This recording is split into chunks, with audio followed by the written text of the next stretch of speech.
Human brains prefer pleasure, which is partly due to pleasure being more energy efficient.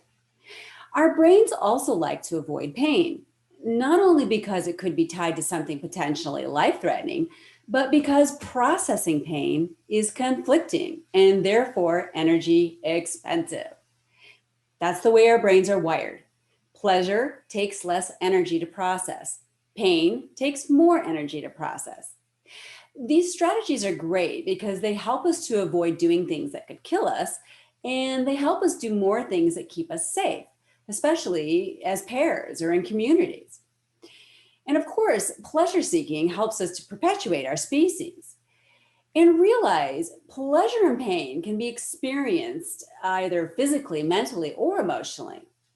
As we talked about earlier, the general concept of what we call mental pain or discomfort is fundamentally a sign of inner conflict, or our brain simply telling us that something is very different from the usual is happening. To review this one more time, conflict is any information coming in through the senses that is different than what we already have pre-registered in our memory as normal and familiar. In other words, something different is happening, different than what my brain expected. When a relationship breaks down, when we lose a job, or when a loved one dies, these are some obvious examples of experiences that our brains grow accustomed to, learn to expect, and then when they're not there, especially if it's abrupt, is understandably very different, conflicting, and mentally painful. But sometimes the loss of a social or work routine, like during COVID last year, or even when we retire or are working less, or even if there's a change in management at your office, a change in how busy you are, or when anticipated plans fall through. All of those are examples that can still give your brain a sort of a mini mental conflict. Why? Because it's not what was expected or it had grown accustomed to and is different. And as we'll learn later, these unexpected differences in small doses, although they're really uncomfortable at times, they're healthy for our brain's development and actually keep certain areas of our brain strong. This mental form of conflict is called cognitive dissonance, and it can be highly uncomfortable. You may have heard of this word before. Dissonance is also a musical term that refers to notes that are not harmonious or don't contribute to the whole. We experience cognitive dissonance anytime something challenges what we previously have stored as a stable condition. Now, in this case, our stable mental condition is our pattern of thinking or our beliefs that have become quite familiar and are mentally comfortable. And the thing that challenges this comfortable pattern could simply be someone else's different belief, a differing opinion, or an unfamiliar behavior, or even if someone looks different than expected. If something elicits cognitive dissonance or discomfort in your brain, all it means is that it's challenging or bumping up against something your brain already has registered as a belief about yourself or a belief about the world around you. And as we've discussed, it may not even be factual or comprehensive if it was initially created and registered by a still developing young brain. Either way, whether our unconscious beliefs are factual or not, mental conflict or the discomfort that says something is different is completely normal and healthy. Did any of you learn that growing up? I sure didn't. I grew up learning that pain or discomfort of any kind literally meant something was wrong, and wrong was to be avoided. Now, don't misunderstand me. Physical pain can be an indicator that something definitely needs to be checked out and attended to, or needs healing in some way. Cognitive or mental pain, although it may indicate there is some healing to be done, can also simply be indicating that something is new and challenging to what you have stored in your brain. And lastly, as we've already mentioned, processing conflict takes a lot of energy or is energy expensive. So, of course, our energy efficient loving brains do their best to guide us to avoid uncomfortable differences in an attempt to save energy, even if what it's telling you to avoid is healthy for you. Okay, let's take a look at how this pain or discomfort of cognitive challenge gets transmitted to the body through our emotional response, because you're all becoming pros at understanding this now, right? You're doing great. But our bodies are where we really sense the dissonance. It's that pit in your stomach that comes with dread, or the squirmy discomfort we feel when we're learning something new that requires concentration, coordination, or effort. Or even that jolt in your chest when a friend playfully jumps out to startle you. All of these are examples that represent something that doesn't match what your brain has stored or was expecting. This mental dissonance can be mild, like what we experience from a surprise party, or it can be severe and really upsetting, like if we witness a violent act. And depending on how regulated or centered our emotional response system is, meaning how easily it activates or not, and how easily it rebounds back to center or not, and depending on what we've already have stored in our unconscious reference vault, each of our individual brains and bodies will experience and process the same occurrence very differently. I'm sure you've experienced this. You'll be like in a group of people, something happens or someone says something, and a few people get really upset and wrapped around the axle about it, right? And others aren't bothered by it at all. Or they say, I don't see what the big deal is. Does that sound familiar? That's because for the same situation, they have different meanings registered in their unconscious reference vaults. And some of them aren't always guaranteed to be accurate. Now, on the other hand, pleasure-based experiences are considered pleasurable by the brain because they are cognitively harmonious. Things we call pleasurable match our beliefs and thinking patterns about the experience, and of course, take up far less energy.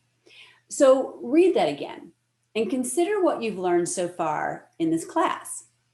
Pleasurable experiences match or align with our deeply registered unconscious beliefs and thought patterns about the experience. This is where the brain can get really interesting. What we each label as feeling pleasurable or harmonious is a reflection of what we think and what we believe about the subject or the experience. A relevant example is the idea of eating animal products or meat.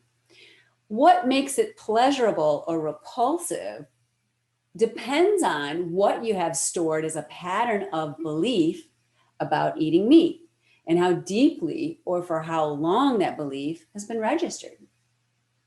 And beliefs that define pleasure are not always factual or healthy for us or for other humans. People with severely dysregulated stress response systems and who may have deeply rooted unconscious beliefs based on low self-worth or fear may find cognitive harmony or pleasure in things that people with regulated nervous systems and high self-worth would see as unpleasant, dissonant, or conflicting. And the reverse can happen as well. Something that one person may find pleasurable, someone else with a different experiential background, a different stress response system, and a different unconscious reference vault of memory may find conflicting or repulsive. And all of this can happen beyond our conscious awareness. Let's consider some examples. So does anyone here like the smell of cow manure? Like if I had a big handful of poo, you could just stick your nose in it and love it? Not many, not me. But I had a teacher tell me once that she loved the smell of cow manure, that it was actually very pleasurable to her. What? Well, as she went on to explain, it was because when she was a child, she had a favorite grandpa. And she would spend wonderful weekends working with him on his ranch, tending the cows, cleaning the stalls, and listening to his stories. So she had a strong, pleasant, emotional body response that was tied to the stimulus of her grandpa and the smell of manure. And as strange as it may seem, every time she smells it, it brings back such fond memories that she just finds the smell pleasurable. Now, let's take it to a relational level with another example. When my husband and I were first dating, and even still now, I loved it when he would come up behind me and put his arms around my waist and hug me deeply. I have all sorts of feel good, emotional, neurochemical associations to a man's touch, and now specifically his touch. But can you think of any situation where someone may not have a pleasurable association to someone's touch, or find someone coming up behind them actually to be highly unpleasant? I trust that you can put the pieces together on that one. But do you see what I'm saying? Same situation, different interpretation. The beliefs or thought pattern plus the emotional response that we have associated to a stimulus is what determines if the experience is pleasurable or not. So next time you shake your head in confusion about why someone acts or behaves in a way that goes so much against how your brain would tell you to behave or act, think about this. They may be unconsciously operating out of reflection of their own deeply registered beliefs about the world or beliefs about themselves. And you may be too. And until you do your own personal work and take a look at that, you won't know if you're really seeing them with clear eyes or simply through eyes that are familiar to you. Eyes that may possibly be limiting or holding you back in some way. So, how is looking through our own familiar perspective limiting? Well, if I had judged someone as crazy based on their love of manure without getting more information from them, I would have lost out on some valuable learning from a remarkable teacher. And if I was someone who lived a life alone and didn't seek help because I viewed all men the same way or thought I was stuck in a body that flinched or became conflicted over the loving touch of another human, I'd be missing out on something that our species is genetically designed to experience: deep connection to another human being. Personally, I'd recommend at least checking out the source of your own beliefs before passing too hard of a judgment on someone else's. And if you discover that you are working from a regulated, centered emotional response system, and you discover that you're looking through a very clear lens, then you'll also be able to, at minimum, have compassion for this person who is so different than you, even if you wholeheartedly oppose their opinion or behavior. From my experience, emotional regulation and the ability for true compassion, they go hand in hand. Okay, so besides being energy efficient, we also gravitate towards pleasurable experiences simply because, well, we enjoy the neurochemical sensations that comfort and pleasure bring. I mean, who doesn't? Pleasure feels nice. So since it feels so nice, why isn't pleasure seeking all the time like the way to go in life? Because addiction can form when the neurochemicals of the pleasure system get overused. And as we mentioned earlier, our neurochemicals in our body, even the happy ones and the feel-good ones, are not designed to be activated all the time. This is going to be a separate class in the future, but all of our neurochemicals have a very specific function and are not intended to be used all the time. So when they do get overused, new pleasure-focused feedback loops and new pleasure-focused stability points get created. This becomes problematic when the pleasure source can't be maintained or is absent. Then your accelerator survival system gets activated to respond to the mental conflict, which is now the absence of pleasure. And sometimes your fight or flight system will respond very intensely. Why? Because by comparison to what your brain has become used to and expects, the absence of pleasure is now being interpreted as an actual life threat by your brain. Pretty wild, huh? Think of this in other contexts. I used to love running long distance. And at the height of my training, running was a huge part of my life. So, because of how much I ran, my brain had running as a conditioned pattern associated with my life in general. So, what do you think happened when I got injured? It felt like conflicting torture. My brain, because of what it had conditioned as being essential to my life, was now responding as if the absence of running was truly a threat to my life. Was it? Of course not. But my brain was sending an emotional response to my body as if it was. Now, I know that injury is a great time to heal your body, learn new things, and tend to other areas of my life. But that's because now I have purposely put additional things in my life to tend to. I've diversified my life. Back then, I didn't.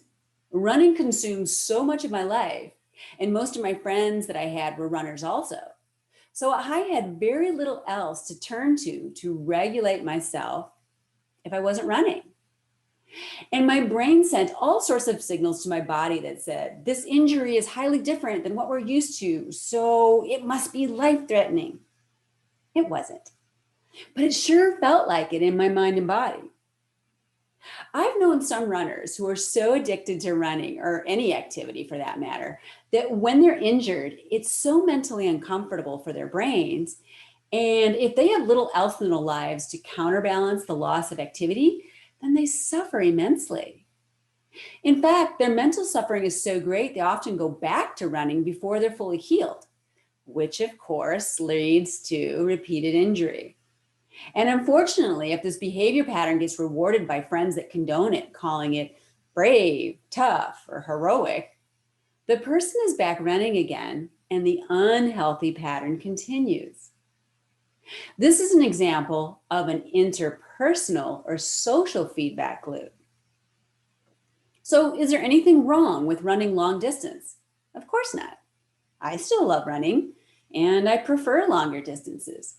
But I'm more aware of how much, how frequently, and how intensely it's a part of my life. And I make more conscious choices to diversify the sources that meet my needs for outdoor recreation, fitness, and personal connection. We know intellectually that the absence of pleasure won't kill us. We may not like it, but it won't end our life. And the absence of running, or the absence of achievement, or the absence of answers, or even the absence of coffee, that won't kill us either. But ask a coffee drinker how they feel when they forget to go to the store and wake up one morning out of their favorite Java. And ask someone who has spent a lifetime achieving, being busy, serving, or learning, how they feel when they retire, try to go on a relaxing vacation, or they can't find answers to something they don't know. Depending on your level of addiction, your brain and body will experience all sorts of alarms going off saying, something is different and potentially life-threatening here, do something.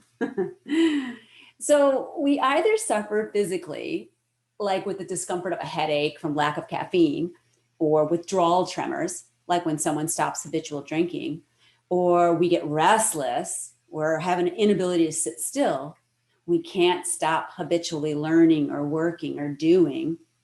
And on top of it all, we suffer mentally because we don't realize that this withdrawal discomfort is a natural body response to the interruption of a conditioned feedback loop. So it can feel like we're dying when we're actually not. It's just highly uncomfortable or painful. So in these pleasure addiction cases, the only way a person can avoid the mental discomfort or suffering from pleasure withdrawal is to constantly look for a pleasure source replacement. Now, not only is doing that on a regular basis depleting and exhausting, but as many of us know or have experienced firsthand, always being on the hunt for some external pleasure source, that can damage relationships or potentially damage your health. So, although we may like how it feels in our bodies, this is why constant pleasure seeking can be problematic. Because completely avoiding emotional discomfort or mental conflict in some form is impossible. It will happen at some point, simply because it's the nature of life on this planet and the inherent nature of living amongst humans who are different from us and who we can't control. So some sort of mental conflict or dissonance is unavoidable unless we become a recluse. But does anyone really want to spend their life alone simply to avoid emotional and mental discomfort? I mean, in times of severe pain, we've probably all said yes to that question at one point. But in actuality, no. Human connection is a fundamental need. And conflict and breakdown, which is a form of discomfort, is part of the life system on this planet and pretty much everywhere in the universe. So if we don't have an operational brain and body system that can navigate through both pain and pleasure in moderate and flexible ways, and without becoming chemically addicted or habitually accommodated to either one, we are unknowingly creating more suffering for ourselves mentally, physically, and in our relationships. So here's my summary. It's impossible to avoid some sort of emotional or physiological discomfort in life as a human being. So our best bet at navigating it with the least amount of additional suffering is to train our brains and bodies to be able to work with both pleasure and pain in moderate ways without routinely overindulging in either. Not only does this decrease the sensitivity of our emotional response activation, but it makes the times when pleasure is absent more tolerable. Are you starting to see the benefits of cultivating a more flexible, calm-centered emotional response system? And hey, remember that none of us is perfect at this, and we don't need to be to experience positive gains. I struggle some days more than others with biting my tongue when some really conflicting beliefs cross my path. But when I do get activated, it's been getting easier and easier to rebound off it and center myself back to that more neutral center of calm before opening my mouth. That's if I say anything at all. But if I do speak up, my brain, if I'm in that emotional operating window and not overthinking or overfeeling, it's in a better state to engage both sides of my brain integratively, comprehensively, and fully. So maybe I can learn something while potentially connecting with the person in some way, even if at the end I choose not to agree with them. Okay, pop quiz. Which brainwave state is the one where we can think and feel at the same time? Alpha. You got it. See you in the next video.